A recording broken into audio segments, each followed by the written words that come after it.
Hello everyone, स्वागत है आप सभी का मेरे यूट्यूब चैनल पर। हम लोग सेल के बारे में पढ़ रहे थे। ठीक है, ये क्लास बिहार एसएससी के लिए बहुत ही ज़्यादा इम्पोर्टेंट है, जिसमें हमारा फर्स्ट लेक्चर कंप्लीट हो गया था। ठीक है, तो आज सेकेंड लेक्चर हम लोग कंप्लीट करेंगे। ठीक है, तो आइए शुरू करते हैं।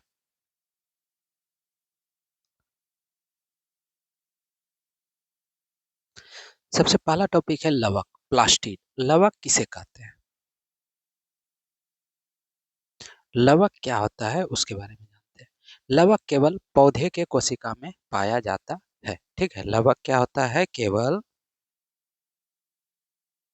लवक केवल पौधे के कोशिका में पाया जाता है। लवक जो है आपका केवल पौधे के कोशिका में पाया जाता है। ठीक है, लवक कहाँ पाया जाता है, केवल पौधे के कोशिका में पाया जाता है। यह कोशिका में पाए जाने वाले सभी कोशिकांगों में बड़ा होता है। ठीक है, यह कोशिका में लवक जो है आपका वो क्या होता है, कोशिका में पाए जाने वाले सभी कोशिकांगों में बड़ा होता है। ठीक है, कोशिका में कोशिका में पाए जाने वाले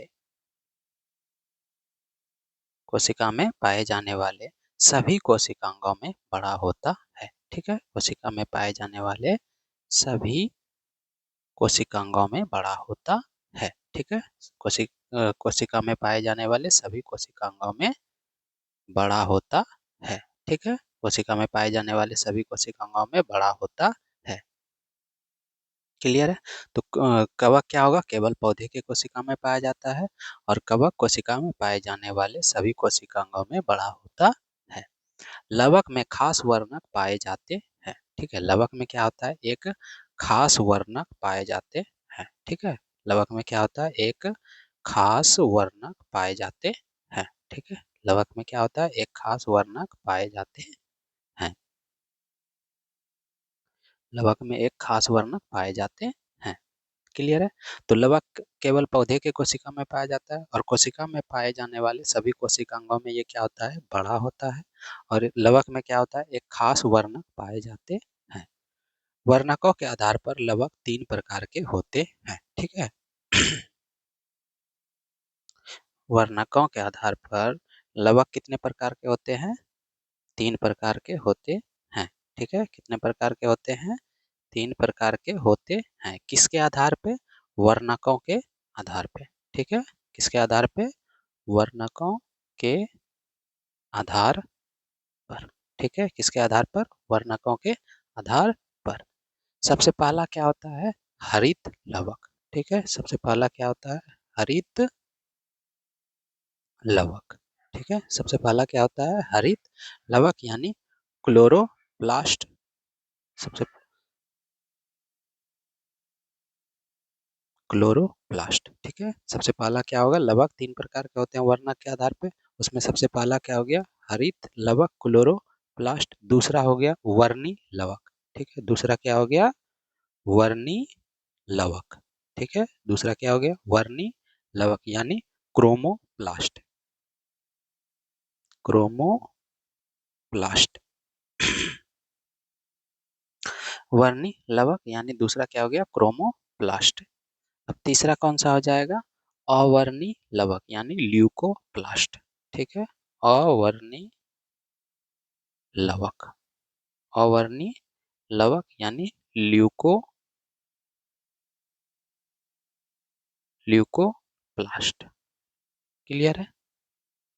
तो हम लोग लवक को तीन प्रकार में, तीन भाग में बांटे, किसके आधार पे, वर्णकों के आधार पे। पहला क्या था, हरित लवक क्लोरोप्लास्ट, वर्णी लवक क्रोमोप्लास्ट, अवर्णी लवक ल्यूकोप्लास्ट।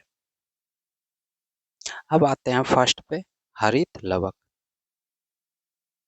हरित लवक। ठीक है, हरित लवक, हरित लवक क्या होता है, ये किसके आधार पे होगा आपका, वर्णकों के आधार पे। ठीक है, हरित लवक यानी क्लोरोप्लास्ट, क्लोरोप्लास्ट।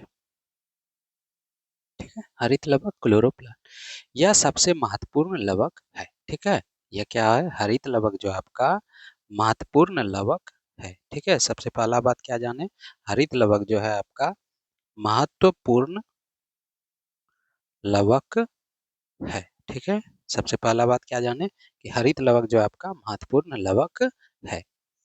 इस लवक में क्लोरोफिल वर्णक पाए जाते हैं। ठीक है, हरित लवक में ही आपका क्या पाया जाता है, क्लोरोफिल वर्णक पाया जाता है। ठीक है, हरित लवक में क्या पाया जाता है, क्लोरोफिल लवक पाया जाता है। ठीक है, क्लोरोफिल वर्णक पाया जाता है। ठीक है, क्लोरोफिल वर्णक पाया जाता है। हरित लवक में महत्वपूर्ण लवक है, इसमें क्लोरोफिल पाया जाता है। इसके चलते ही प्रकाश संश्लेषण की क्रिया पौधे में संपन्न होती है। ठीक है, पाया जाता है। इसी कारण से पौधे में प्रकाश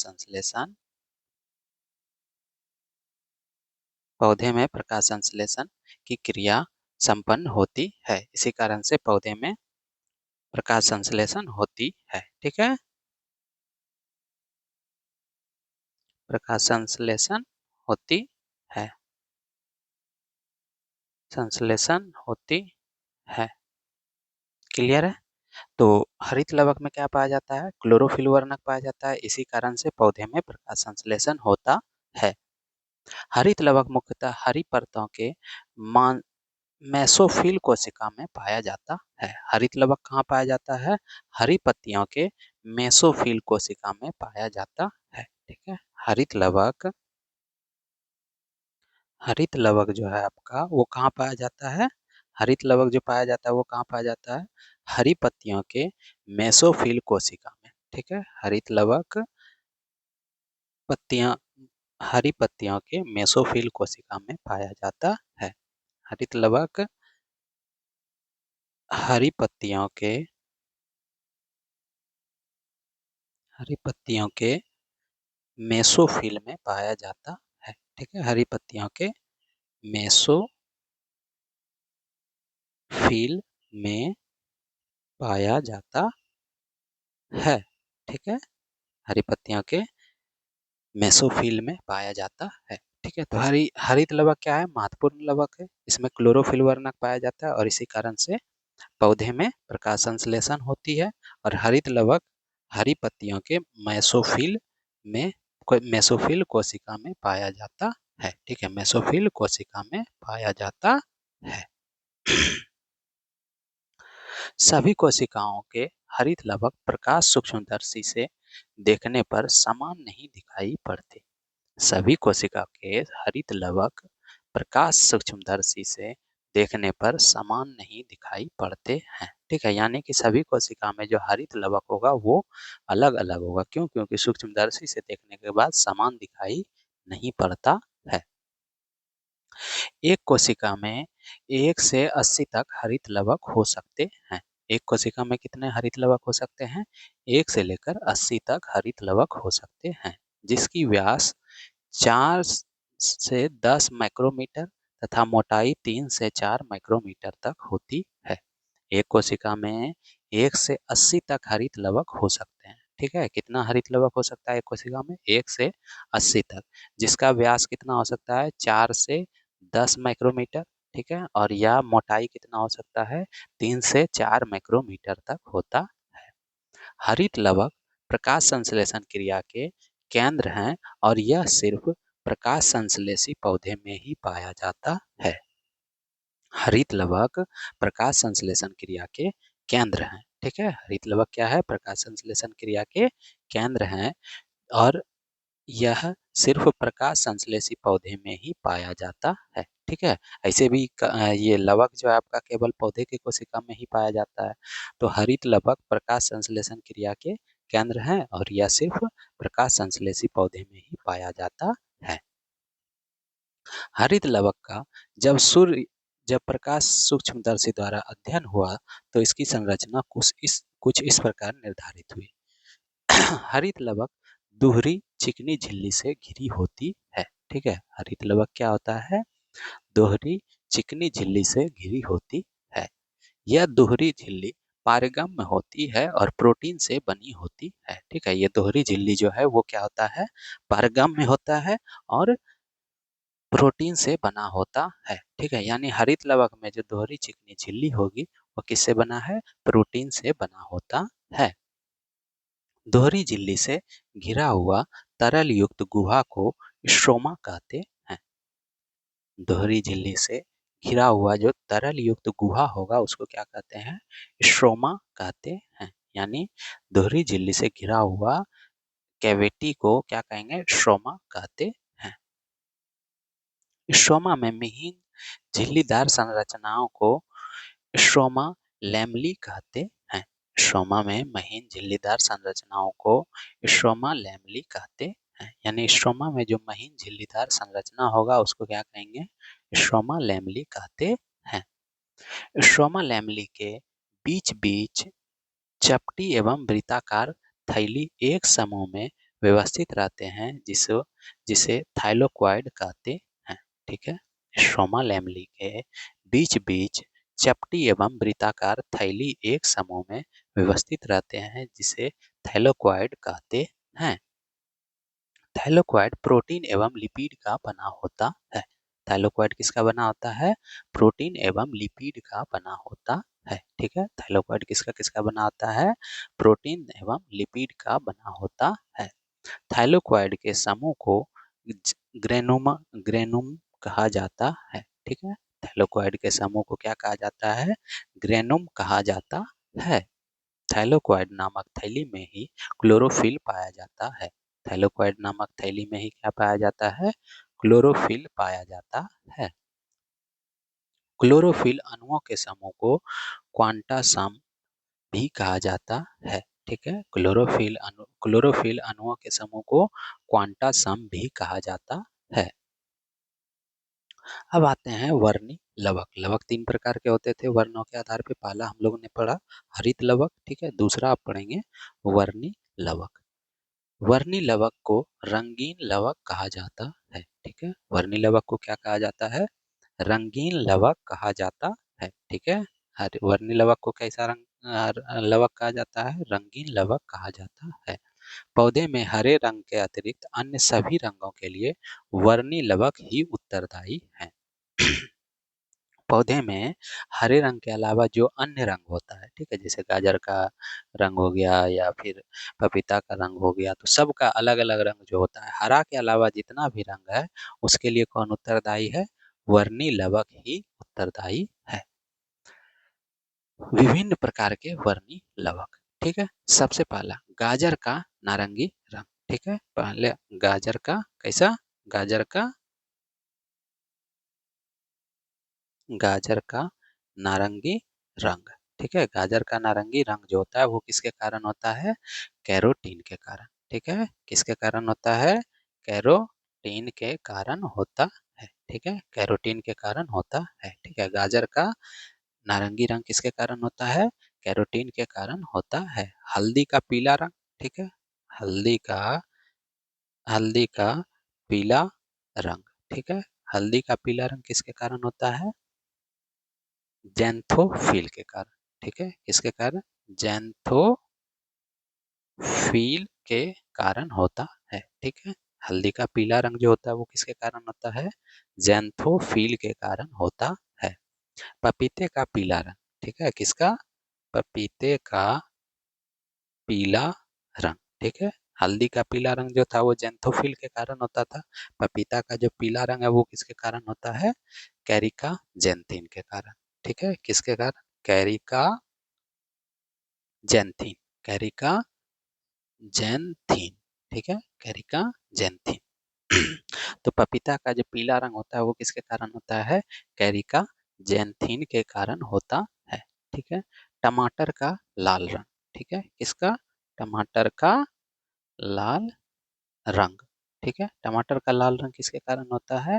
लाइकोपीन के कारण। ठीक है, लाइकोपीन के कारण। ठीक है, लाइकोपीन के कारण होता है। ठीक है, तो गाजर का नारंगी रंग कैरोटीन, हल्दी का पीला रंग जैंथोफिल, पपीते का पीला रंग कैरिका जैंथिन, टमाटर का लाल रंग लाइकोपीन। सेब का लाल रंग किसका? सेब का लाल रंग किसके कारण होता है? एंथोसाइनिन के कारण। ठीक है, इसके कारण एंथोसाइनिन के कारण होता है। ठीक है, एंथोसाइनिन के कारण होता है। तो गाजर का नारंगी रंग कैरोटीन के कारण। ठीक है, हल्दी का पीला रंग, हल्दी का पीला रंग किसके कारण होता है? जेंथोफिल के कारण। पपीता का पीला रंग कैरिका जेंथिन के कारण। टमाटर का लाल रंग लाइकोपीन के कारण। सेब का लाल रंग एंथोसाइनिन के कारण। ठीक है, सभी रंगों के लिए उत्तरदायी वर्णी लवक वसा में घुलनशील होते हैं तथा मुख्य रूप से फूलों तथा फलों में ही पाए जाते हैं। सभी रंगों के लिए उत्तरदायी वर्णी लवक जो है वसा में घुलनशील होते हैं। ठीक है, सभी रंगों के लिए जो उत्तरदायी वर्णक होते हैं वह वसा में घुलनशील होते हैं तथा मुख्य रूप से फूलों तथा फलों में ही पाए जाते हैं। हरित लवक वर्णी लवक के रूप में परिवर्तित हो सकता है तथा वर्णी लवक हरित लवक के रूप में परिवर्तित हो सकता है। यानी हरित लवक जो है आपका वो वर्णी लवक के रूप में परिवर्तित हो सकता है और वर्णी लवक भी हरित लवक में परिवर्तित हो सकता है। यानी तीनों लवक जो है एक एक दूसरे में परिवर्तित हो सकता है। तीनों प्रकार के लवक आपस में परिवर्तित हो सकते हैं। ठीक है, तीनों लवक क्या हो सकते हैं? तीनों प्रकार के लवक आपस में परिवर्तित हो सकते हैं। अब आते हैं अवर्णी लवक पे। ठीक है, अवर्णी लवक, अवर्णी लवक क्या है? यह लवक पौधे के उन भागों के कोशिका में पाए जाते हैं जो सूर्य के प्रकाश से वंचित होते हैं। ठीक है, यानी आपका जो हरित लवक था वह किस में? हरे पत्ते में पाया जाता था। ठीक है, हरित लवक अ, हरी पत्तियों के मेसोफिल कोशिका में पाया जाता था। उसके बाद क्या आया? वर्णी लवक। वर्णी लवक क्या होता था? हरे रंग के अलावा जो भी पौधे में रंग होगा वो किसके कारण होता था? वर्णी लवक। और अवर्णी लवक जो है आपका वो पौधे के उन भागों के कोशिका में पाया जाता है जहाँ सूर्य का प्रकाश से वंचित रहते हैं। ठीक है, तो अवर्णी लवक पौधे के उन भागों के कोशिका में पाए जाते हैं जो सूर्य के प्रकाश से वंचित रहते हैं। जैसे जड़ हो गया, भूमिगत तना यानी आलू प्याज में यह लवक मुख्य रूप से पाए जाते हैं। यह लवक विभिन्न प्रकार के पोषक पदार्थों का संग्रह करती है। ठीक है, अवर्णी लवक जो है आपका यह अवर्णी लवक विभिन्न प्रकार के पोषक पदार्थों का संग्रह संग्रह करती है। ठीक है, अवर्णी लवक विभिन्न प्रकार के पोषक पदार्थों का संग्रह करती है। यह लवक कई प्रकार के होते हैं। ठीक है, अवर्णी लवक जो है कई प्रकार के होते हैं। जैसे एमाइलोप्लास्ट, एमाइलोप्लास्ट जो क्या करता है? स्टार्च संग्रह करने वाला। ठीक है, एमाइलोप्लास्ट जो है आपका क्या करता है? स्टार्च संग्रह करता है। ठीक है, एमाइलोप्लास्ट क्या करता है? स्टार्च संग्रह करने वाला है। प्रोटीनोप्लास्ट क्या करता है? प्रोटीन संग्रह करने वाला होता है। ठीक है, एमाइलोप्लास्ट स्टार्च संग्रह करने वाला, प्रोटीनोप्लास्ट प्रोटीन संग्रह करने वाला, एल्यूरोप्लास्ट प्रोटीन संग्रह करने वाला। ठीक है, प्रोटीनोप्लास्ट भी प्रोटीन संग्रह करने वाला, एल्यूरोप्लास्ट प्रोटीन संग्रह करने वाला, एलियोप्लास्ट वसा संग्रह करने वाला। ठीक है, एमाइलोप्लास्ट स्टार्च संग्रह करने वाला, प्रोटीनोप्लास्ट प्रोटीन संग्रह करने वाला, एल्यूरोप्लास्ट प्रोटीन संग्रह करने वाला, एलियोप्लास्ट वसा संग्रह करने वाला। अब आते हैं सेंट्रोसोम तारक का है। ठीक है, सेंट्रोसोम क्या होता है? यह संरचना केवल जंतु कोशिका में ही पाई जाती है। ठीक है, लवक जैसा था केवल पौधे के कोशिका में पाया जाता था, तारकाय जो है केवल जंतु कोशिका में पाई जाती है। ठीक है, तो तारकाय सेंट्रोसोम जो है वो केवल जंतु कोशिका में ही पाई जाती है। इलेक्ट्रॉन सूक्ष्मदर्शी से देखने पर यह बेलन जैसा दिखता है। ठीक है, सेंट्रोसोम आपका कैसा दिखता है? इलेक्ट्रॉन सूक्ष्मदर्शी से देखने पर यह बेलन जैसा दिखता है और इसके चारों ओर वृत्तीय क्रम में व्यवस्थित धागे जैसी संरचना होती है। इस संरचना को एस्ट्रल रेज कहते हैं। ठीक है, क्या बोल रहा है? तारका यानी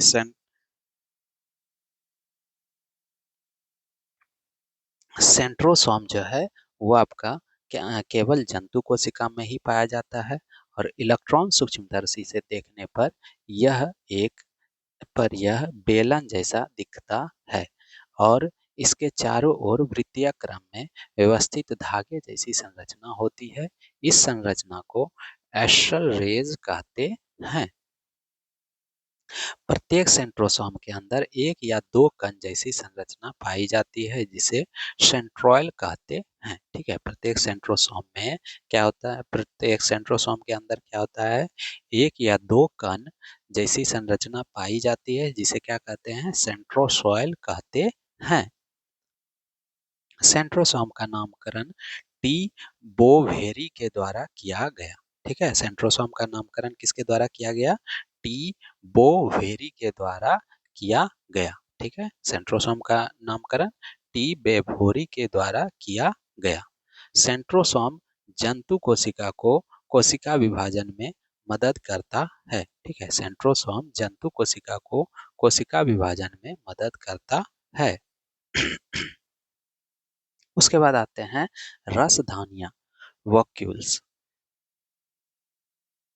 रसधानी कोशिका कोई निर्जीव रचनाएं हैं। ठीक है, रसधानी की कोशिकाएं कैसी है, निर्जीव रचनाएं हैं। ठीक है, यानी रसधानी में जो कोशिका होगा वो कैसा होगा, निर्जीव होगा। रसधानी मुख्य रूप से पौधे की कोशिका में पाई जाती है। ठीक है, जैसे लवक आपका केवल पौधे की कोशिका में पाया जाता था, उसी तरह से रसधानी भी पौधे के कोशिका में पाई जाती है। ठीक है, जंतु कोशिका में काफी छोटे आकार की रसधानी पाई जाती है या नहीं पाई जाती है। ठीक है, जंतु कोशिका में काफी छोटे आकार में रसधानी पाई जाती है या नहीं भी पाई जाती है। रसधानी थैली समान आकृति है जो चारों ओर से झिल्ली द्वारा घिरी रहती है। इस झिल्ली को टोनोप्लास्ट कहते हैं। ठीक है, रसधानी थैली समान आकृति है जो चारों ओर से झिल्ली द्वारा घिरी रहती है। इस झिल्ली को टोनोप्लास्ट कहते हैं। टोनोप्लास्ट एक अर्धपारगम्य झिल्ली है। टोनोप्लास्ट क्या है आपका, एक अर्धपारगम्य झिल्ली है। टोनोप्लास्ट क्या है, एक अर्धपारगम्य झिल्ली है। पौधे की रसधानियां में कोशिका रस भरा रहता है। पौधे की रसधानियों में क्या होता है, कोशिका रस भरा रहता है। कोशिका रस पौधे की कोशिका में जीव द्रव का निर्माण करता है। कोशिका रस क्या करता है, पौधे के कोशिका में जीव द्रव का निर्माण करता है। रसधानी जंतु कोशिका में जल संतुलन बनाए रखने का कार्य करती है। रसधानी क्या करता है, जंतु कोशिका में जल का संतुलन बनाए रखने का कार्य करता है। ठीक है, रसधानी जंतु कोशिका में क्या करता है, जल संतुलन बनाए रखने का कार्य करती है। कुछ एक कोशिकीय जीवों की रसधानियां संकुचनशील होती है और यह रसधानियां शरीर से अपशिष्ट तरल पदार्थ का संग्रह कर बाहर निकालने में मदद करती है। ठीक है, क्या होता है, कुछ एक कोशिकीय जीव यूनिसेल्युलर जीव यूनिसेल्युलर, ठीक है, कि राजधानियां क्या होता है, संकुचनशील होती है। ठीक है, एक कोशिकीय जीवों में ये राजधानियां क्या होता है, संकुचनशील होता है। यह राजधानी शरीर से अपशिष्ट तरल पदार्थ का संग्रह कर बाहर निकालने में मदद करती है। कोशिका द्रव में पाए जाने वाले कुछ नवीन संरचनाओं का पता जीव वैज्ञानिक ने लगाया है। ठीक है, कोशिका द्रव में पाए जाने वाले कुछ नवीन संरचनाओं का पता जीव वैज्ञानिकों ने लगाया है, जो इस प्रकार है। पहला क्या है, स्फीरोसिस स्फीरोसोम्स स्फीरोसोम्स, कोशिका पंजर और पेरोक्सीसोम। ठीक है, और माइक्रोट्यूबल्स। ठीक है, क्या क्या है, तो कोशिका द्रव में पाए जाने वाले कुछ नवीन रचनाओं का पता जीव वैज्ञानिकों ने लगाया, जो इस प्रकार है। कौन सा, स्फीरोसोम्स, कोशिका पंजर, साइटोस्केलेटन, प्रोक्सीसोम और माइक्रोट्यूबल्स। स्फीरोसोम्स क्या होता है, इसे पौधे की कोशिका का लाइसोसोम कहा जाता है। ठीक है, स्पिरोसोम्स को क्या कहा जाता है? पौधे की कोशिका का लाइसोसोम कहा जाता है। यह वसा का संश्लेषण तथा संग्रहण का कार्य करता है। ठीक है, स्पिरोसोम्स क्या करता है? वसा का संश्लेषण तथा संग्रहण का कार्य करता है। कोशिकीय पंजर, ठीक है, साइटोस्केलेटन, यह प्रोटीन का बना सूक्ष्म तंतु या जाल है जो कोशिका द्रव में फैला रहता है। ठीक है, यह क्या है? यह प्रोटीन का बना सूक्ष्म तंतु या जाल है जो पूरे कोशिका द्रव में फैला रहता है। यह एक रचनात्मक ढांचा बनाकर कोशिका की आकृति बनाए रखते हैं। ठीक है, यह कोशिकीय पंजर क्या है? प्रोटीन का बना सूक्ष्म तंतु या जाल है जो पूरे कोशिका द्रव में फैला रहता है। और कोशिका पंजर एक रचनात्मक ढांचा बनाकर कोशिका की आकृति बनाए रखता है। ठीक है, अब आते हैं प्रोक्सीसोम। प्रोक्सीसोम क्या होता है? यह संरचना पौधे के प्रकाशीय श्वसन में मदद करता है। ठीक है, क्या करता है?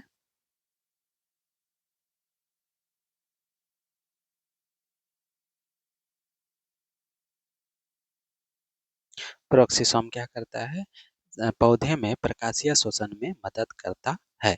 इसके द्वारा कोशिका में हाइड्रोजन पर ऑक्साइड का भी उत्पादन होता है। ठीक है, पेरोक्सिसोम क्या है? पौधे में प्रकाशीय श्वसन में मदद करता है और इसके द्वारा कोशिका में हाइड्रोजन पर ऑक्साइड का भी उत्पादन होता है। उसके बाद आते हैं माइक्रो ट्यूबल्स पे। यह छोटी छोटी नलिकाकार संरचना है जो पूरे कोशिका द्रव में फैली रहती है। ठीक है, माइक्रोट्यूबल्स क्या है? छोटी छोटी नलिकाकार संरचना है जो पूरे कोशिका द्रव में फैली रहती है। यह संरचना कोशिका को गति कराने में सहायक होती है। ठीक है, यह संरचना क्या होता है? गति कराने में गति कराने में सहायक होती है कोशिका को। ठीक है, इसको कोशिका को गति कराने में सहायक होती है। नेक्स्ट है केंद्रक न्यूक्लियस। केंद्रक क्या होता है? सभी जीवित कोशिका के कोशिका द्रव्य के मध्य में गोलाकार तथा अंडाकार आकृति होती है जिसे केंद्रक कहते हैं। ठीक है, सभी जीवित कोशिका के कोशिका द्रव्य के मध्य में गोलाकार तथा अंडाकार आकृति होती है जिसे क्या कहते हैं? केंद्रक कहते हैं। केंद्रक गोलाकार या अंडाकार आकृति के अलावा वृक्क आकृति जैसा या घोड़े के पैर की आकृति के जैसा भी होता है। ठीक है, केंद्रक कैसा कैसा हो सकता है? गोलाकार भी हो सकता है, अंडाकार भी हो सकता है, या किडनी के जैसा भी हो सकता है, या घोड़े के पैर पैर के जैसा भी हो सकता है। कुछ जीवित कोशिका में केंद्रक नहीं भी पाए जाते हैं। ठीक है, कुछ जीवित कोशिका में क्या होता है? केंद्रक नहीं भी पाए जाते हैं। कुछ कोशिका में दो केंद्रक भी पाए जाते हैं जबकि कुछ ऐसे भी कोशिका हैं जिनमें कई केंद्रक पाए जाते हैं। ठीक है, कुछ ऐसे कोशिका हैं जिसमें क्या होता है? दो केंद्रक भी पाए जाते हैं जबकि कुछ ऐसे भी कोशिका होते हैं जिनमें कई केंद्रक पाए जाते हैं। सभी जीवित कोशिका का केंद्रक एक समान नहीं होता है। ठीक है, सभी जीवित कोशिका का केंद्रक क्या होता है? एक समान नहीं होता है। ठीक है, केंद्रक की आकृति कोशिका के क्रिया पर निर्भर करता है। ठीक है, कोशिका का जो आकृति, केंद्रक का जो आकृति होगा वो कोशिका के क्रिया पर निर्भर करता है और कोशिका की भी जो आकृति होगा वो सजीव के शरीर पर निर्भर करता है, यानी कार्य पर निर्भर करता है। ठीक है, और कोशिका की संख्या शरीर की आकृति पर निर्भर करता है और कोशिका का आकार जो होता है या आकृति जो होता है वो सजीव के शरीर के सजीव के कार्य पर निर्भर करता है। ठीक है, तो केंद्रक की आकृति कोशिका की क्रिया पर निर्भर करता है और कोशिका की आकृति सजीव के क्रिया पर निर्भर करता है। कोशिका के भीतर होने वाले समस्त कार्य एवं गतिविधि का नियंत्रण केंद्रक द्वारा ही किया जाता है। ठीक है, कोशिका के भीतर कार्य होने वाले समस्त कार्य एवं गतिविधियों का नियंत्रण केंद्रक द्वारा ही किया जाता है। केंद्रक को कोशिका का मस्तिष्क कहा जाता है। ठीक है, केंद्रक को केंद्रक को क्या कहा जाता है? कोशिका का केंद्रक को कोशिका का मस्तिष्क कहा जाता है। ठीक है, केंद्रक को कोशिका का मस्तिष्क कहा जाता है। ठीक है, मस्तिष्क कहा जाता है। ठीक है, कोशिका को केंद्रक का मस्तिष्क कहा जाता है। ठीक है, कोशिका को केंद्रक का मस्तिष्क केंद्रक को कोशिका का मस्तिष्क कहा जाता है। एक केंद्रक के संरचना में निम्नलिखित भाग पाए जाते हैं। ठीक है, एक केंद्रक के संरचना में निम्नलिखित भाग पाए जाते हैं। कौन सा? केंद्रक झिल्ली। ठीक है, दूसरा है केंद्रक द्रव्य, तीसरा है क्रोमेटिन जाला और चौथा है केंद्रिका न्यूक्लियस। ठीक है, पहला क्या है? एक केंद्रक के संरचना में निम्नलिखित भाग पाए जाते हैं। कौन कौन सा?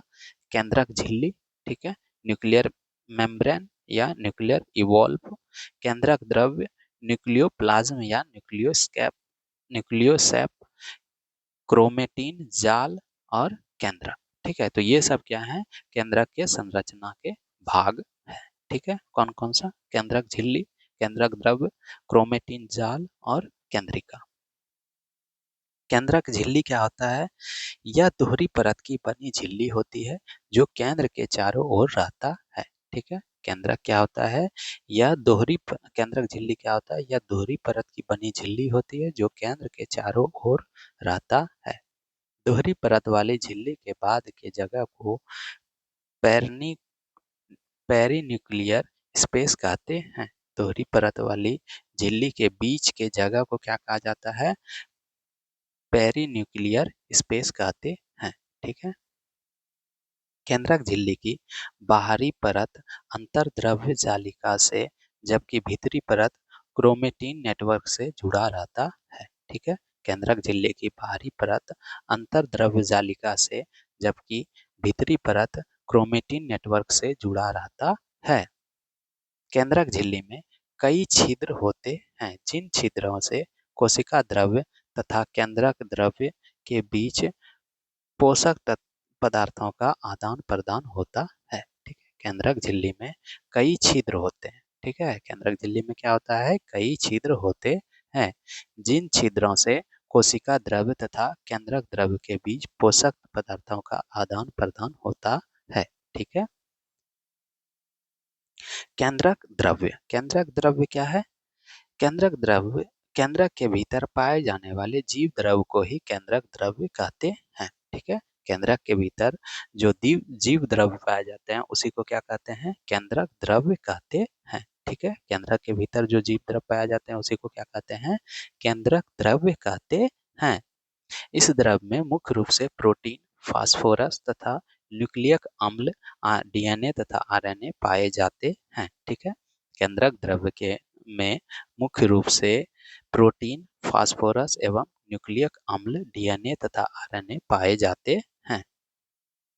क्रोमेटिन जाल, ठीक है, क्रोमेटिन नेटवर्क, केंद्रक द्रव्य में महीन धागों का बना जाल क्रोमेटिन जालिका कहलाता है। ठीक है, केंद्रक द्रव्य में महीन धागों का बना जाल क्रोमेटिन जालिका कहलाता है। यह जालिका कोशिका विभाजन के समय काफी स्पष्ट रूप से दिखाई पड़ते हैं। ठीक है, यह जालिका कोशिका विभाजन के समय काफी स्पष्ट रूप से दिखाई पड़ते हैं। क्रोमेटिन जालिका histone protein, non histone protein, DNA तथा आरएनए से मिलकर बनता है। ठीक है, क्रोमेटिन जालिका जो है वो histone protein, non histone protein, DNA तथा आरएनए से मिलकर बनता है। केंद्रक द्रव्य में क्रोमेटिन जालिका दो तरह के होते हैं। एक जालिका बिखरा रहता है जिसे यू क्रोमेटिन कहते हैं और एक जालिका बहुत ही सघन तथा और सख्त रहती है जिसे हेट्रोक्रोमेटिन कहते हैं। ठीक है, एक जालिका क्या होता है? बिखरा हुआ रहता है जिसे यू क्रोमेटिन कहते हैं और एक जालिका बहुत ही सघन और सख्त रहता है जिसे हेट्रोक्रोमेटिन कहते हैं। यू क्रोमेटिन सक्रिय रहते हैं जबकि हेट्रोक्रोमेटिन निष्क्रिय रहते हैं। ठीक है, यू क्रोमेटिन क्या होता है? सक्रिय रहते हैं जबकि हेट्रोक्रोमेटिन निष्क्रिय रहते हैं। अब आते हैं केंद्रक न्यूक्लियस। केंद्रक क्या है? केंद्रक द्रव में एक छोटी गोलाकार संरचना होती है जिसे केंद्रिका कहते हैं। ठीक है, केंद्रक द्रव में एक छोटी गोलाकार संरचना होती है जिसे क्या कहते हैं? केंद्रक केंद्रिका कहते हैं। ठीक है, केंद्रक द्रव में, ठीक है, केंद्रक द्रव, केंद्रक के अंदर केंद्रक द्रव्य होगा, उसके अंदर क्या होगा? एक छोटी सी गोलाकार संरचना होता है जिसे क्या कहते हैं? केंद्रिका कहते हैं। इसकी खोज फोंटाना के द्वारा की गई थी। ठीक है, इसकी खोज किसके द्वारा किया गया था? फोंटाना के द्वारा की गई थी। केंद्रिका में आरएनए का संश्लेषण होता है, राइबोसोम का निर्माण होता है और यह कोशिका विभाजन के समय केंद्रक को सहायता प्रदान करता है। कोशिका केंद्रिका में आरएनए का संश्लेषण होता है, राइबोसोम का निर्माण होता है। यह कोशिका विभाजन का समय केंद्रक को सहायता प्रदान करता है। अब आते हैं प्रोकैरियोटिक तथा यूकैरियोटिक कोशिका। ठीक है, प्रोकैरियोटिक तथा यूकैरियोटिक कोशिका क्या होता है? जब अब तक कोशिका के बारे में जितनी जानकारी हम लोग प्राप्त किए हैं वे विकसित कोशिका हैं। ठीक है, अभी तक हम लोग जितना कोशिका के बारे में पढ़े वो सब क्या था? आपका विकसित कोशिका था। ठीक है, विकसित कोशिका ही यूकैरियोटिक कोशिका है जो सभी पौधे तथा जंतु में पाए जाते हैं। ठीक है, विकसित कोशिका ही आपका क्या है? यूकैरियोटिक कोशिका है। ठीक है, विकसित कोशिका क्या है? यूकैरियोटिक कोशिका है। ठीक है, विकसित कोशिका जो है आपका वो क्या है? यूकैरियोटिक। ठीक है,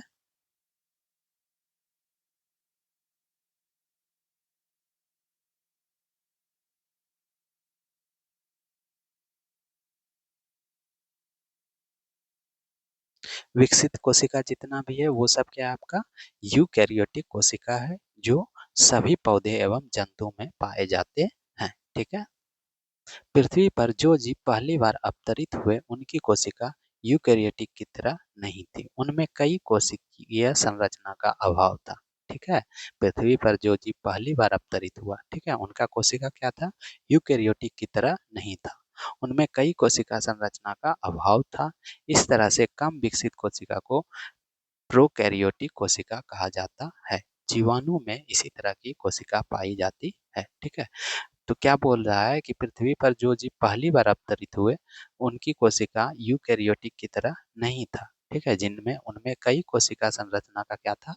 अभाव था। ठीक है, अगर विकसित रहता तो वो यूकैरियोटिक हो जाता, लेकिन उस समय क्या था? उसमें यूकैरियोटिक की तरह नहीं था। ठीक है, और उसमें कोशिकीय संरचना का अभाव था। तो इस तरह से कम विकसित कोशिका को प्रोकैरियोटिक कोशिका कहा जाता है। जीवाणु में इस तरह की कोशिका पाई जाती है। प्रोकैरियोटिक तथा यूकैरियोटिक में मुख्य अंतर क्या? दोनों में अंतर है। प्रोकैरियोटिक प्राचीन तथा कम विकसित कोशिका है, इसका आकार भी छोटा होता है। ठीक है, प्रोकैरियोटिक प्राचीन तथा कम विकसित कोशिका है, इसका आकार भी क्या होता है? छोटा होता है।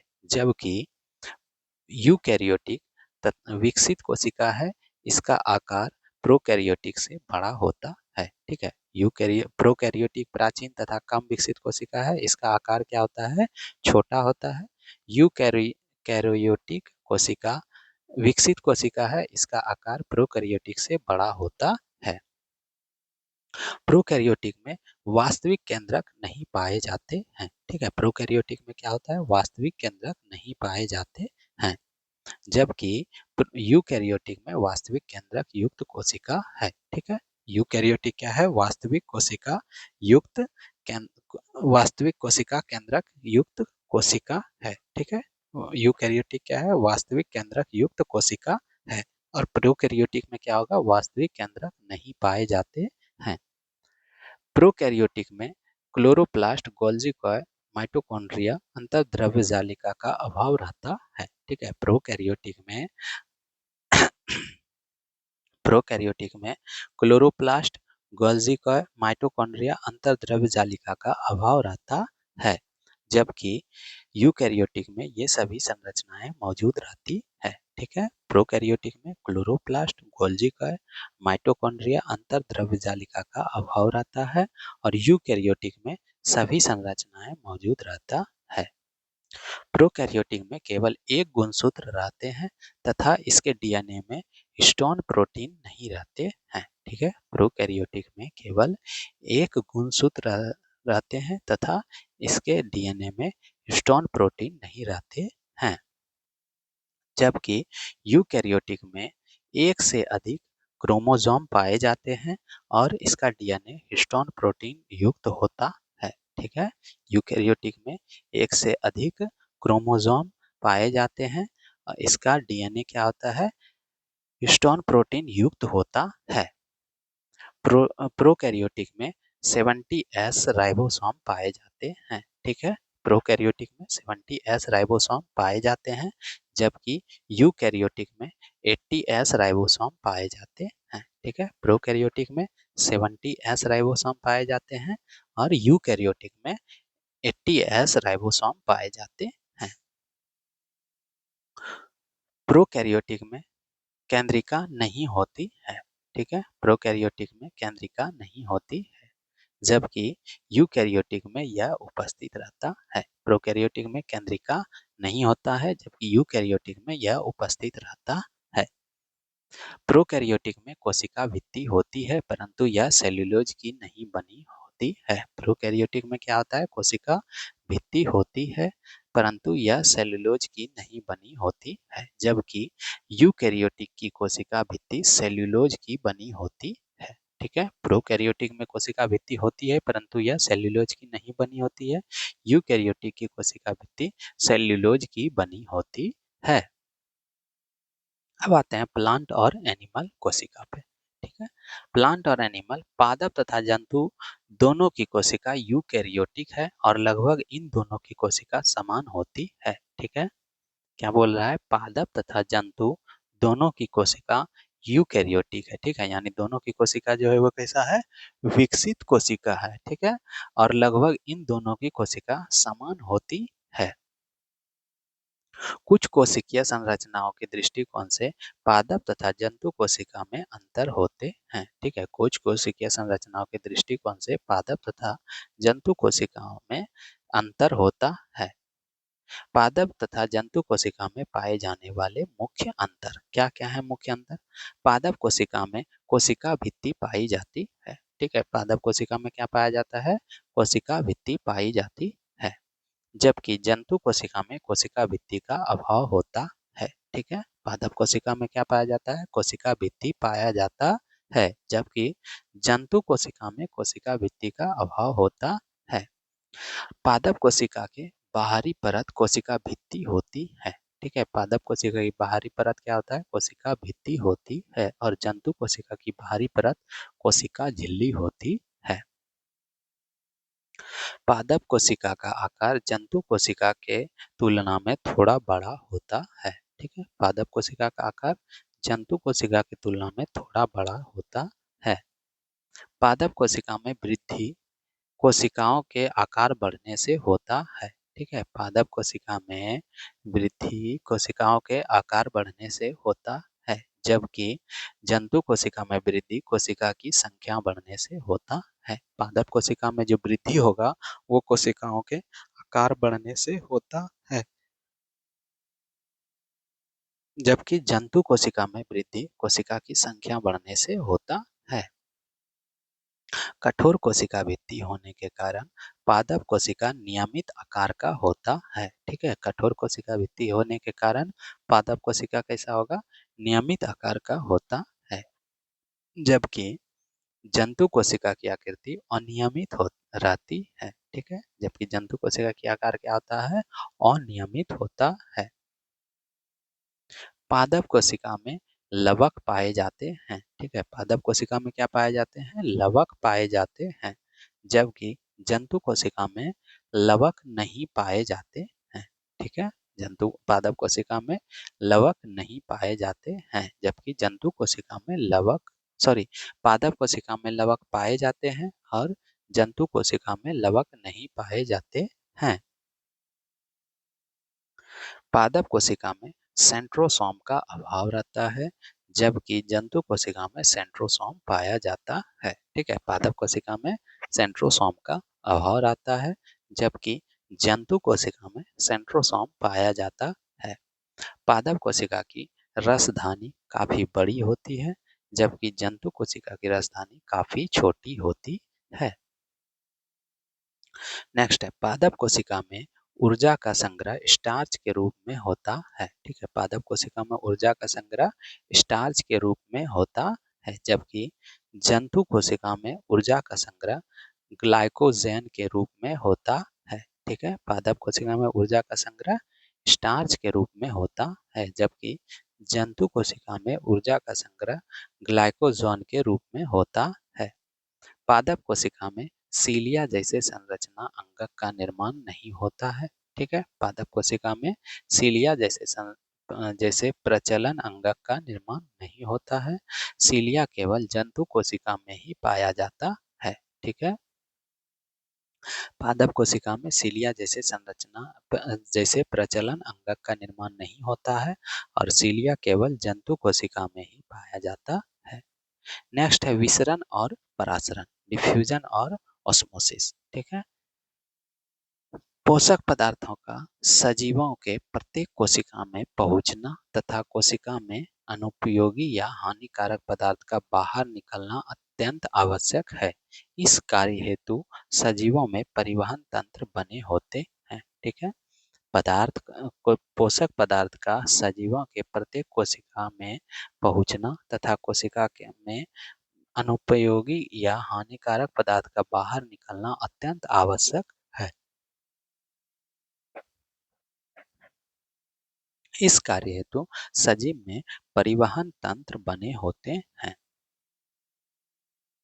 पदार्थ के परिवहन में विसरण तथा परासरण की भूमिका काफी महत्वपूर्ण होती है। ठीक है, पदार्थ में पदार्थ के परिवहन में विसरण तथा परासरण की भूमिका काफी महत्वपूर्ण होती है। विसरण तथा परासरण के द्वारा बिना ऊर्जा खर्च किए परिवहन का कार्य संपन्न होती है। ठीक है, विसरण तथा परासरण के द्वारा बिना ऊर्जा खर्च किए परिवहन का कार्य संपन्न होता है। अब आते हैं विसरण। विसरण क्या होता है? द्रव, गैस तथा विलेय के अणुओं का उनके अधिक सांद्रता वाले क्षेत्र से कम सांद्रता वाले क्षेत्र की ओर गति विसरण कहलाता है। ठीक है, क्या बोल रहे हैं? द्रव, गैस तथा विलेय के अणुओं का उनके अधिक सांद्रता वाले क्षेत्र से कम सांद्रता वाले क्षेत्र की ओर गति विसरण कहलाता है। ठीक है, विसरण की यह प्रक्रिया तब तक होती है जब तक पदार्थ के अणु प्राप्त स्थान में समान रूप से नहीं फैल जाए। ठीक है, विसरण का यह क्रिया तब तक होती रहती है जब तक पदार्थ के अणु प्राप्त स्थान में समान रूप से नहीं फैल जाए। विसरण करने वाले प्रत्येक अणु उन सभी दिशाओं में अनियमित रूप से फैलते रहते हैं जहां पर उस अणु की सांद्रता कम होती है। ठीक है, विसरण करने वाले प्रत्येक अणु उन सभी दिशाओं में अनियमित रूप से फैलते रहते हैं जहां पर अणु की सांद्रता कम होती है। प्रत्येक पदार्थ का विसरण उसी तंत्र में होने वाले अन्य पदार्थों के विसरण पर निर्भर नहीं करता है, अर्थात एक पदार्थ का विसरण दूसरे पदार्थ से स्वतंत्र होता है। ठीक है, प्रत्येक पदार्थ का जो विसरण होगा उसी तंत्र में होने वाले अन्य पदार्थों के विसरण पर निर्भर नहीं करता है, अर्थात एक पदार्थ का विसरण दूसरे पदार्थ से स्वतंत्र होता है। विसरण की क्रिया धीमी गति से होती है तथा इसके लिए कोशिका का जीवित होना जरूरी है। कोशिका की क्रिया धीमी गति से होती है तथा इसके लिए कोशिका का जीवित होना जरूरी है। विसरण द्वारा स्थानांतरण एक कोशिका से दूसरे कोशिका में या कम दूरी तक ही होता है। ठीक है, विसरण द्वारा स्थानांतरण एक कोशिका से दूसरे कोशिका में या कम दूरी तक ही होती है। विसरण की दर पदार्थों के आकार पर निर्भर करता है। ठीक है, विसरण की जो दर होता है वो पदार्थों के आकार पर निर्भर करता है। छोटे आकार के पदार्थ का विसरण तेज गति छोटे आकार के पदार्थ का विसरण तेज गति से होता है और बड़े आकार का धीमी गति से। ठीक है, छोटे आकार के पदार्थ का विसरण क्या होता है, तेज गति से होता है तथा बड़े आकार का धीमी गति से। ठीक है, विसरण के उदाहरण क्या क्या है। विसरण द्वारा गैसों यानी O2 या CO2 का आदान प्रदान कोशिका तथा बाहरी वातावरण के बीच होता है। ठीक है, विसरण द्वारा गैसों का आदान प्रदान कोशिका तथा बाहरी वातावरण के बीच होता है। पौधे में उत्सर्जन में विसरण द्वारा जलवाष्प बाहर निकलते हैं। ठीक है, पौधे में वाष्पोत्सर्जन में विसरण द्वारा जलवाष्प बाहर निकलते हैं। विभिन्न पोषक पदार्थों को बाहरी वातावरण से कोशिका विसरण द्वारा ही ग्रहण करता है। ठीक है, विभिन्न पोषक पदार्थों को बाहरी वातावरण से कोशिका विसरण द्वारा ही ग्रहण करता है। इत्र की शीशी कमरे में खोलने पर उसकी सुगंध विसरण द्वारा ही पूरे कमरे में फैलती है। ठीक है, इत्र की शीशी कमरे में खोलने पर उसकी सुगंध विसरण द्वारा ही पूरे कमरे में फैलती है। स्वच्छ जल से भरे बर्तन में इंक डालने पर इंक जल के संपूर्ण भागों में समान रूप से फैल जाता है। यह विसरण द्वारा ही होता है। ठीक है, स्वच्छ जल से भरे बर्तन में इंक डालने पर इंक जल के संपूर्ण भागों में समान रूप से फैल जाता है। यह विसरण द्वारा ही होता है।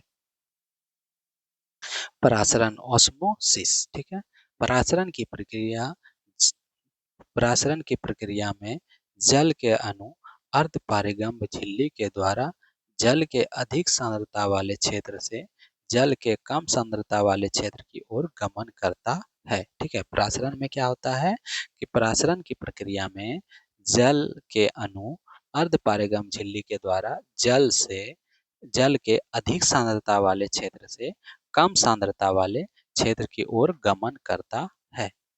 परासरण की प्रक्रिया बिना अर्धपारगम्य झिल्ली के संभव नहीं है। ठीक है, यानी परासरण का जो प्रक्रिया होगा वो बिना अर्धपारगम्य झिल्ली के संभव नहीं है। परासरण द्वारा जल अर्धपारगम्य झिल्ली से होकर तब तक गमन करते रहते हैं जब तक अर्धपारगम्य झिल्ली के दोनों तरफ जल की मात्रा संतुलित न हो जाए। ठीक है, परासरण द्वारा जल अर्धपारगम्य झिल्ली से होकर तब तक गमन करते हैं जब तक अर्धपारगम्य झिल्ली के दोनों तरफ जल की मात्रा संतुलित न हो जाए। अब आते हैं परासरण दाब ऑस्मोटिक प्रेशर। परासरण दाब क्या होता है। परासरणी दाब विलयन उत्पन्न वह दाब है जो अर्धपारगम्य झिल्ली से होने वाले जल या विलायक के गमन को रोक देता है। ठीक है, परासरणी दाब विलयन उत्पन्न वह दाब है जो अर्धपारगम्य झिल्ली से होने वाले जल या विलायक के गमन को रोक देता है। परासरण दाब विलयन में उपस्थित विलेय के अणुओं का सीधा समानुपाती होता है।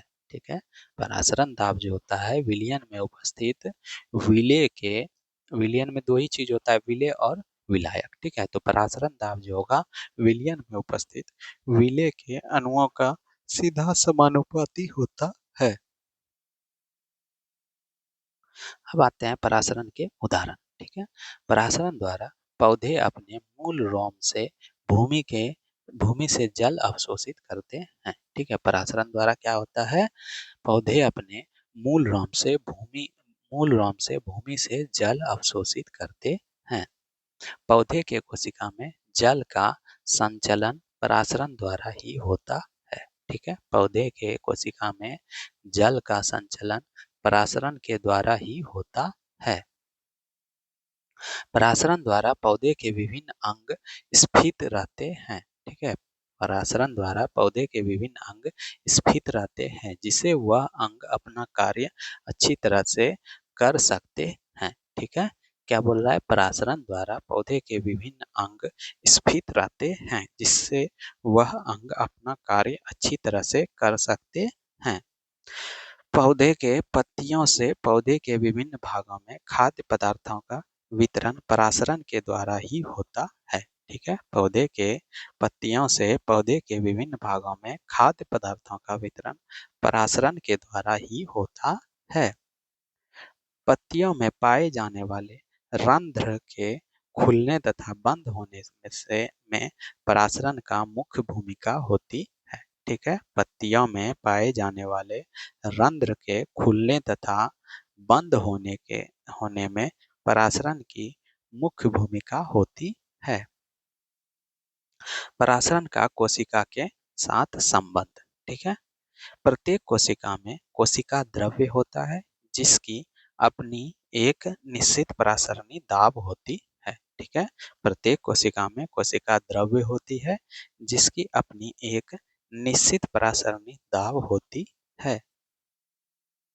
कोशिका में पाए जाने वाले विलयन की तुलना तीन प्रकार के विलयनों से करने पर जो परिणाम निकलकर सामने आते हैं वह इस प्रकार है। कौन कौन सा? समपराशरी विलयन आइसोटोनिक सॉल्यूशन, अल्पपराशरी विलयन हाइपोटोनिक सॉल्यूशन, अतिपराशरी विलयन यानी हाइपरटोनिक सॉल्यूशन। ठीक है, तो कौन कौन सा विलयन हो गया? समपराशरी विलयन, अल्पपराशरी विलयन और अतिपराशरी विलयन। ठीक है, एक एक करके अब हम लोग डिस्कस करेंगे। तो सबसे पहला क्या है? समपराशरी विलयन। ठीक है, समपराशरी विलयन क्या होता है? ऐसे विलयन जिसकी सांद्रता एवं परासरण दाब कोशिका रस की सांद्रता और दाब के समान होती है, उसे समपराशरी विलयन कहा जाता है। ठीक है, क्या बोल रहा है? ऐसे विलयन जिसकी सांद्रता तथा परासरण दाब का ऐसे विलयन जिसकी सांद्रता तथा परासरण दाब कोशिका रस की सांद्रता और दाब के समान होती है, उसे समपराशरी विलयन कहा जाता है। समपराशरी विलयन में कोशिका को रखने पर जल का कोई आदान प्रदान नहीं होता है, फलस्वरूप कोशिका के आकार तथा वजन में कोई परिवर्तन नहीं होता है। ठीक है, समपराशरी विलयन में कोशिका को रखने पर जल का कोई आदान प्रदान नहीं होता है, फलस्वरूप कोशिका के आकार तथा वजन में कोई परिवर्तन नहीं होता है। नेक्स्ट है अल्पपराशरी विलयन। ठीक है, अल्पपराशरी विलयन ऐसे विलयन जिसकी सांद्रता तथा परासरण दाब कोशिका रस से कम होती है, उसे अल्पपराशरी विलयन कहते हैं। ठीक है, ऐसे विलयन जिसकी सांद्रता तथा परासरण दाब कोशिका रस से कम होती है, उसे अल्पपराशरी विलयन कहते हैं।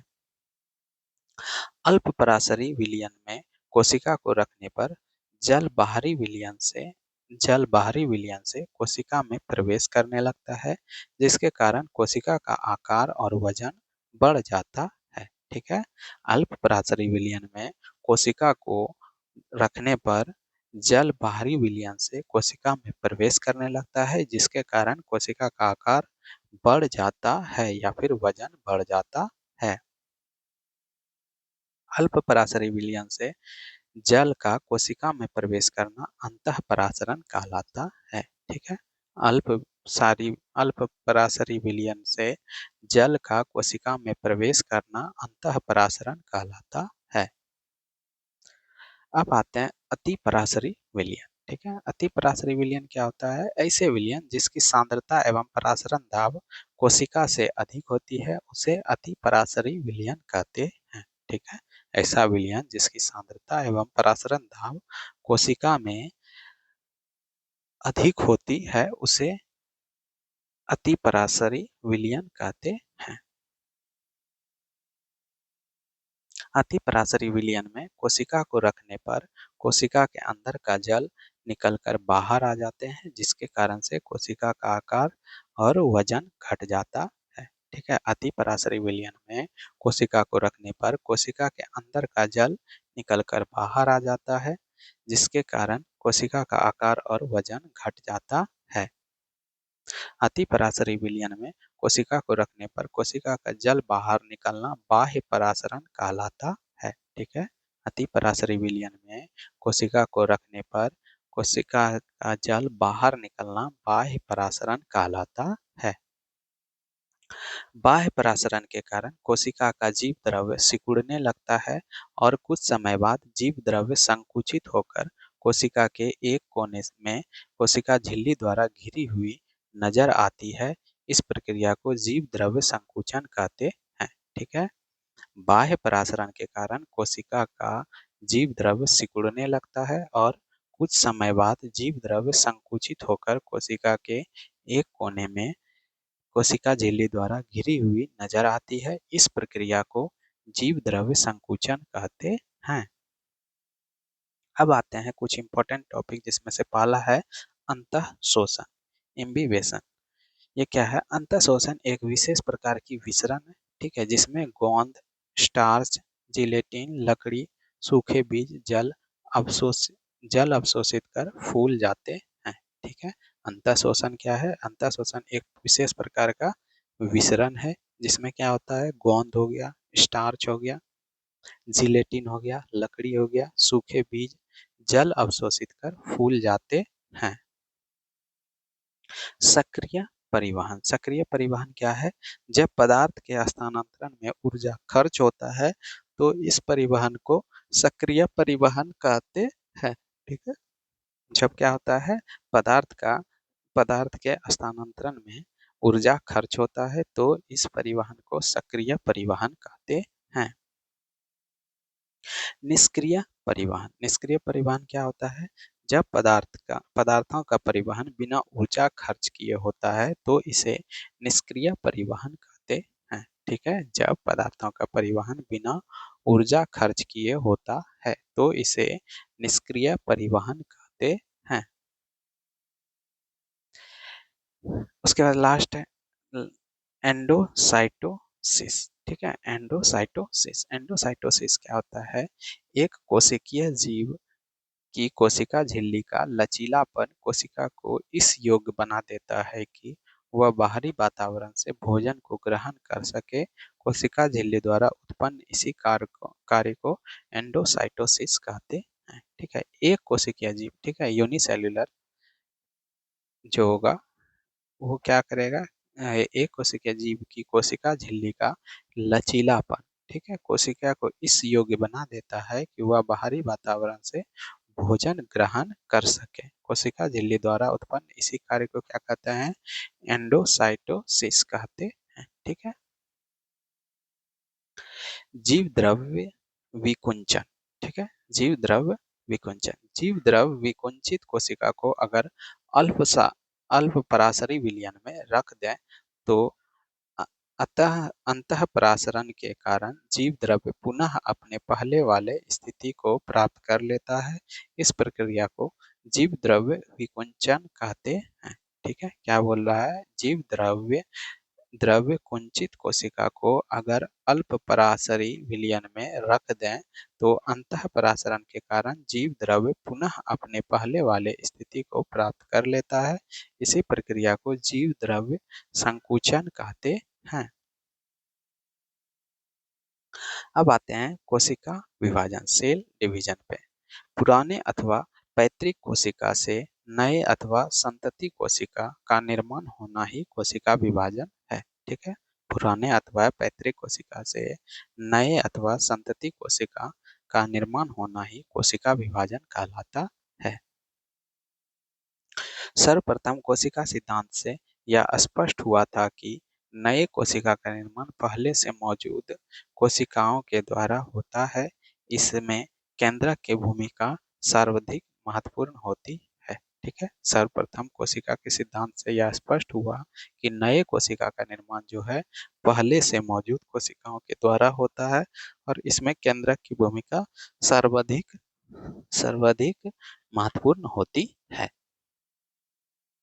जीवन की निरंतरता कोशिका के विभाजन पर निर्भर करता है, क्योंकि कोशिका के विभाजन द्वारा ही नए कोशिका बनता है और पुनः कोशिका का समूह बनता है, अंततः जीव का निर्माण होता है। ठीक है। क्या बोल रहा है? जीवन की निरंतरता कोशिका विभाजन पर ही निर्भर करता है, क्योंकि कोशिका विभाजन के द्वारा ही नए कोशिका बनते हैं, पुनः कोशिका का समूह बनता है, अंततः जीव का निर्माण होता है। कोशिका विभाजन 3 प्रकार के होते हैं। ठीक है, कोशिका विभाजन कितने प्रकार के होते हैं? 3 प्रकार के। कौन कौन सा? असूत्री विभाजन, समसूत्री विभाजन और अर्धसूत्री विभाजन। ठीक है, असूत्री विभाजन, समसूत्री विभाजन और अर्धसूत्री विभाजन। कोशिका विभाजन के 3 प्रकार: असूत्री विभाजन, समसूत्री विभाजन, अर्धसूत्री विभाजन। असूत्री विभाजन क्या है? इस विभाजन में सबसे पहले केंद्रक लंबा होता है और फिर बाद में टूटकर 2 भागों में बट जाता है। ठीक है, असूत्री विभाजन में क्या होता है कि सबसे पहले केंद्रक लंबा होता है और बाद में फिर टूटकर 2 भागों में बट जाता है। इस तरह से एक केंद्रक से 2 केंद्रक बन जाता है। ठीक है, केंद्रक पहले लंबा होगा, फिर वो बीच से टूटकर 2 भागों में बट जाता है और इस प्रकार से एक केंद्रक से 2 केंद्रक बन जाते हैं। इसके बाद कोशिका द्रव्य का 2 भागों में विभाजन होता है और प्रत्येक भाग एक एक केंद्रक को घेरकर 2 कोशिका बना लेती है। ठीक है, पहले केंद्रक लंबा होगा, फिर टूटकर 2 भागों में बट जाएगा। उसके बाद एक केंद्रक से 2 केंद्रक हो गया। उसके बाद क्या होगा? कोशिका द्रव्य का 2 भागों में विभाजन होता है और प्रत्येक भाग एक एक केंद्रक को घेरकर 2 कोशिका बना लेती है। असूत्री विभाजन में क्रोमोसोम का निर्माण नहीं होता है और ना ही केंद्रक झिल्ली का लोप होता है। ठीक है, असूत्री विभाजन में क्रोमोसोम का निर्माण नहीं होता है और ना ही केंद्रक झिल्ली का लोप होता है। जीवाणु तथा रोगग्रस्त कोशिका में असूत्री विभाजन होता है। जीवाणु तथा रोगग्रस्त कोशिका में असूत्री विभाजन होता है। अब आते हैं समसूत्री विभाजन पे। समसूत्री विभाजन क्या है? इस कोशिका विभाजन की खोज वाल्टर फ्लेमिंग ने किया था। ठीक है, इस कोशिका का खोज इस कोशिका विभाजन की खोज वाल्टर फ्लेमिंग ने किया था। यह कोशिका विभाजन जंतु तथा पौधे के कायिक कोशिका में होता है। ठीक है, यह कोशिका विभाजन क्या होता है? जंतु तथा पौधे के कायिक कोशिका में होता है।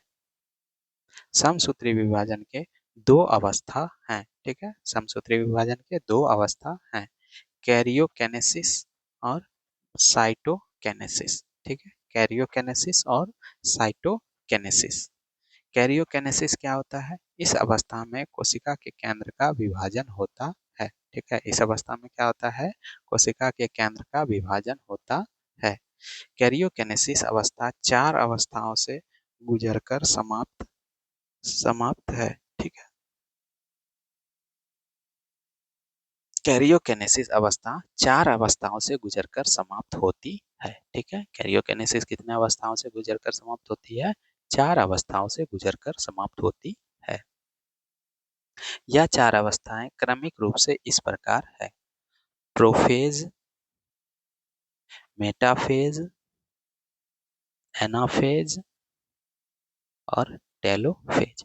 ठीक है, कैरियोकेनेसिस 4 स्टेप में कंप्लीट होता है। तो पहला क्या है? प्रोफेज, मेटाफेज, एनाफेज और टेलोफेज। ठीक है, अब आते हैं साइटोकेनेसिस पे। ठीक है, साइटोकेनेसिस इस अवस्था में कोशिका द्रव्य का विभाजन होता है। ठीक है, साइटोकेनेसिस में क्या होता है? कोशिका द्रव्य का विभाजन होता है। इस अवस्था इस यह अवस्था कैरियोकेनेसिस के समाप्त होने के बाद शुरू होता है। ठीक है, साइटोकेनेसिस जो है आपका कैरियोकेनेसिस के समाप्त होने के बाद शुरू होता है।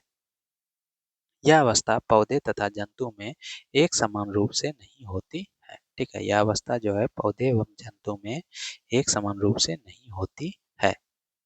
जंतु कोशिका में टेलोफोज अवस्था के बाद कोशिका दोचो बीज अंदर धंसकर 2 भागों में बट जाता है। ठीक है, जंतु कोशिका में टेलोफेज अवस्था के बाद कोशिका द्रव्य जो है पोचो बीज अंदर धंसकर 2 भागों में बट जाता है।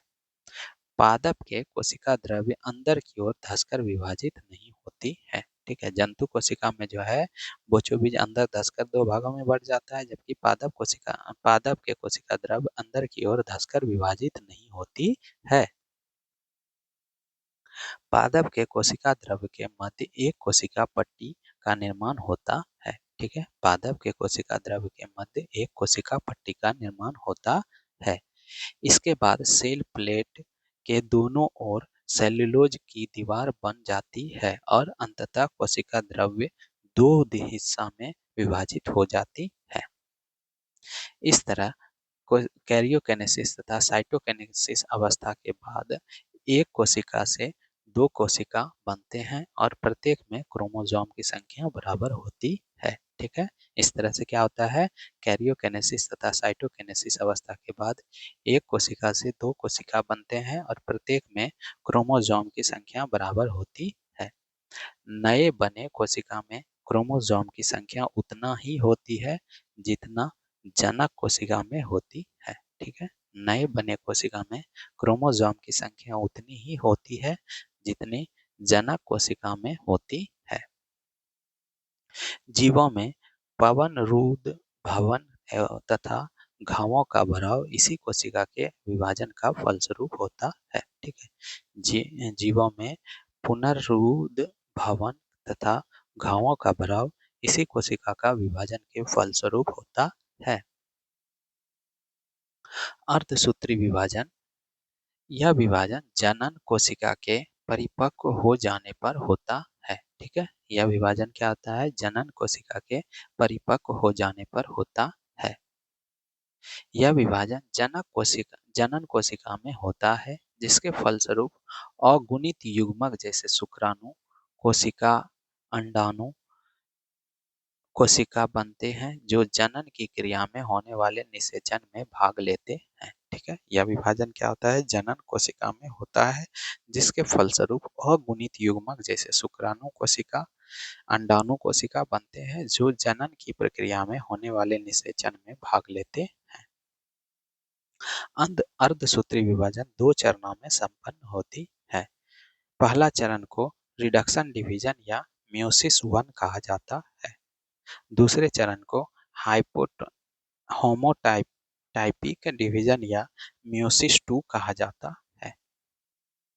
अर्धसूत्री विभाजन का रिडक्शन डिवीजन या प्रथम विभाजन निम्न अवस्था से गुजरकर पूर्ण होती है। ठीक है। कौन कौन सा, प्रोफेज 1 के बाद क्या होता है, मेटाफेज 1 होता है। ठीक है। मेटाफेज 1 के बाद एनाफेज 1 और एनाफेज 1 के बाद टेलोफेज 1। ठीक है। तो अर्धसूत्री विभाजन का रिडक्शन डिवीजन या प्रथम विभाजन निम्न अवस्थाओं से गुजरकर होती है। कौन सा, प्रोफेज 1, मेटाफेज 1, एनाफेज 1 और फिर टेलोफेज 1। अर्धसूत्री विभाजन के रिडक्शन डिवीजन के प्रोफेज 1 अवस्था निम्नलिखित चरणों में पूर्ण होती है। ठीक है। अर्धसूत्री विभाजन के रिडक्शन डिवीजन के प्रोफेज 1 अवस्था निम्नलिखित चरणों में पूर्ण होती है। लेप्टोटीन,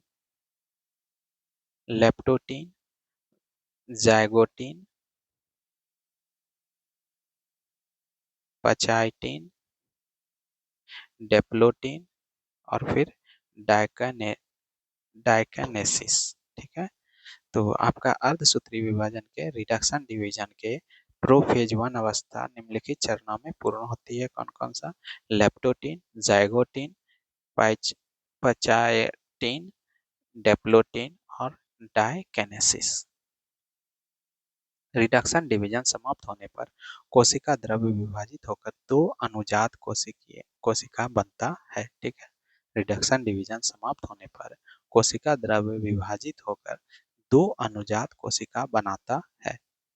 दो कोशिका में गुणसूत्र की संख्या समान होती है परंतु अगुणित होती है। ठीक है।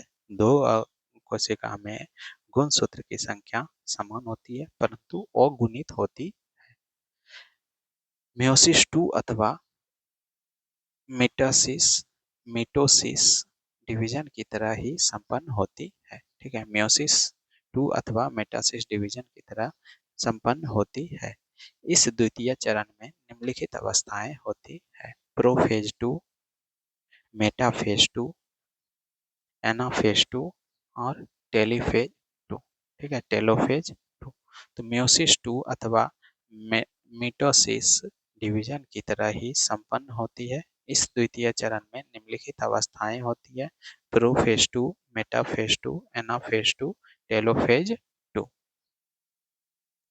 म्यू मियोसिस 2 संपन्न होने पर भी दो नए कोशिका बनती है, जिनमें गुणसूत्रों की संख्या समान परंतु अगुणित होती है। ठीक है, मियोसिस 2 संपन्न होने पर भी दो नए कोशिका बनती है, जिनमें गुणसूत्रों की संख्या समान परंतु अगुणित होती है। मियोसिस डिवीजन के दोनों चरण समाप्त होने पर एक कोशिका के 4 कोशिकाओं का निर्माण होता है। ठीक है, मियोसिस डिवीजन के दोनों चरण समाप्त होने पर एक कोशिका से 4 कोशिकाओं का निर्माण होता है।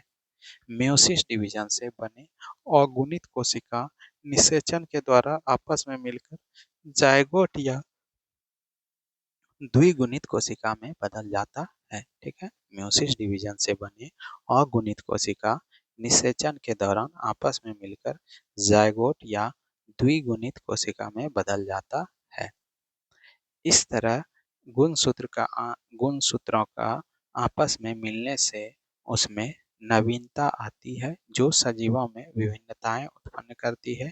यही विभिन्नताएं पृथ्वी पर विकासवाद का कच्चा पदार्थ है। ठीक है, इस तरह गुणसूत्रों का आपस में मिलने से उसमें नवीनता आती है, जो सजीवों के विभिन्नताएं उत्पन्न करते हैं। यही विभिन्नताएं पृथ्वी पर विकासवाद का कच्चा पदार्थ है।